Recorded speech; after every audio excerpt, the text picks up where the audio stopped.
So Valtteri, we're 7 races into your new life at Alfa Romeo, and I'll be honest, it looks like you're loving things at the moment. Is that how it feels? Absolutely. I'm definitely loving it, and it's been really, really good fun and interesting, and actually, super rewarding when we've got those point scoring finishes and everything, and also like seeing the progress and seeing the motivation of the people. That's really, really nice.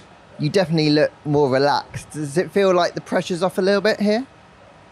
I have to say yes. I mean, there's still good pressure because we all want to do well, and I want to deliver, but it just feels a bit different. It's hard to explain, but I feel like I can just really drive like I want to drive and set up the car like I want to do it, and it's been fun. So you cycling with Lance Armstrong, you've got your gin line as well. I've seen you in some vineyards. You seem to be loving that side of things as well. Yeah, I'm keeping busy with many other things, and really it's just trying to follow my passion, and I just normally like to do things that makes me happy and what I have passion for.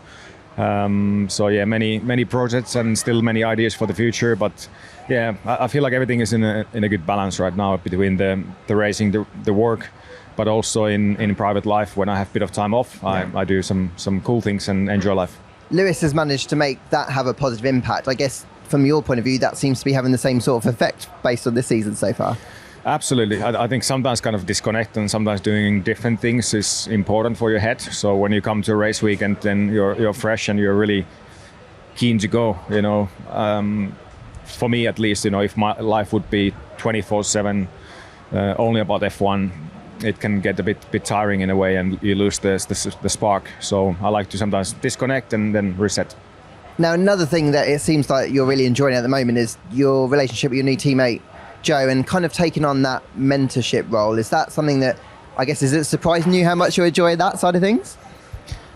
Yeah, it's a new situation for me. I never had a younger or less experienced teammate before, so it's new. But he's just such a nice guy, and he's asking for advice. So for me, it's quite easy to try and help him, because I just try to give him all the information I can, and also talking about setups, driving, it's very open talk, and he's a really keen learner. I feel like he's been pretty unlucky in the last couple of races, so a good result for him would make a lot of good. And then just generally this chapter at Alfa Romeo, does it feel like a new start for you and a new era almost? It does. It definitely feels like it's a new chapter, and I feel so much energy. It's like, I don't know, a couple of years ago I might have been thinking, how long do I want to continue in F1? But now I'm like, there's so many years ahead, and I'm enjoying it. So absolutely, it's good fun. I was going to say, you're only 32. Like, some drivers are into their 40s. You've got ages, right? True. Yeah, I've got plenty of years.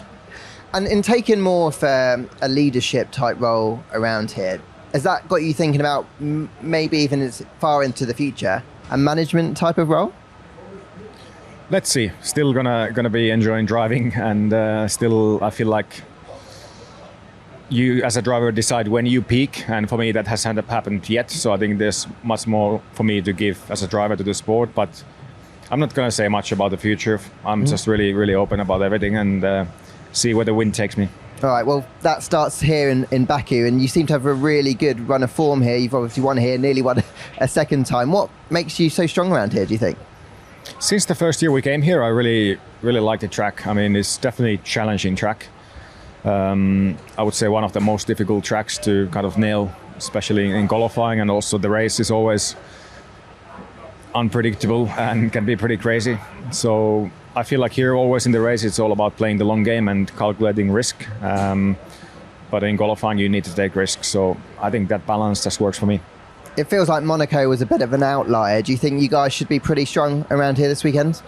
I really hope Monaco is outlier. I think we've learned quite a bit about the car, like mechanically, and we've found out some things why we weren't quite as quick as we thought we would. But I think it's a bit different here. There's a bit shorter corners here, more like 90-degree corners, and not that much off-camber corners except in the Old Town. So I hope it's going to be better, but let's see. I mean, I think we learned a lot from last week, which is important, and then hopefully we can be pretty strong. And it feels like the podium isn't that far away if everything goes right. It's possible. That's that's the beauty of Formula One. You never know what happens, and we just need to make sure we focus on our performance. We need to be there, and if something happens, we'll see.